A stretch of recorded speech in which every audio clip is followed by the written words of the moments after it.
ninka kaliya ee caan noqday isagoo aan hadlinba waa ninka dalka Masar ama guud ahaanba social media carabta ugu hadal haynta badan maalmahan.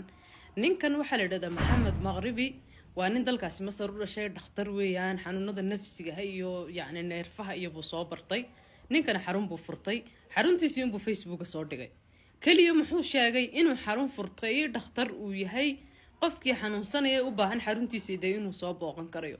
wax alaale wixii dumar joogay social media malaha ee postiga arkay oo Facebook soo dhigay postiga baa ninkii waxay u galeen comment marka waad qurux badan tahay, waxa tahay dhakhtar qurux badan, waxa tahay qurux low, hadaan adiga ku heli lahaa waan bogsan lahaa, markii hore waan xanuunsanaa, ma xanuunsani, isbitaalkaagan soo aadaya si aan ku arkaan rabaa.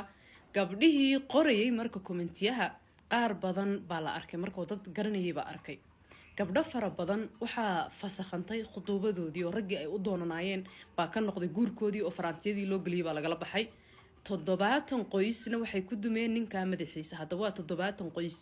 ninkan marka dambiga uu galay maxay tahay? wax dambiye muu galinba, kaliya xarun inuu furtay unbuu sheegay, xaruntiisa unbuu xayisiin u sameeyay, post unbuu Facebook soo dhigay bas inuu yahay dhakhtar xanuunada maskaxda iyo neerfaha ku dhaca, inuu u yahay dhakhtar uu yacni xarun furtay bas.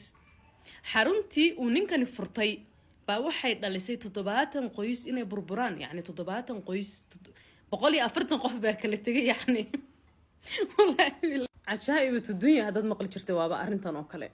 ninkii waxaa lagu eedeynayaa oo lagu haystaa inuu reero badan dumiyey, gabdho fara badan oo la gursan rabay raggii u doonanaa inay faraantiyadii kala baxeen, gabdho fara badan inay waalidkood garaaceen oo guryo lagu soo xidhay oo la ciqaabay. waxaasoo dhan inuu isagu u sabab yahay, laakiin isagu runtii u sabab ma aha.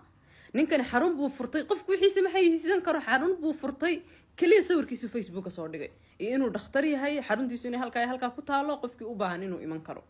ninkii wax alaale wixii dumar adduunka joogay dhasoo commentiga uma galayaan. commentiyadii gabdhuhu ay qorayeen soo raggoodii iyo kuway u doonanaayeen iyo qoysaskoodii eheladoodii soo ma arkayaan. dagaal aan inaba caadi ahayn baa halka ka kacay. 70 haweenaaba la furayba ninka madaxiisa.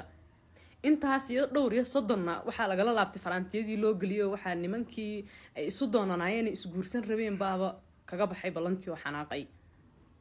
salaamaad min kulli aafad. ninka xaaladiisiiba cidhiidhi bay gashay. waa ninka ugu caansan ninkan dalka Masar, isagoon hadlin, meelna soo istaagin, caan inaan noqdaan rabaa xataa muu dhihin.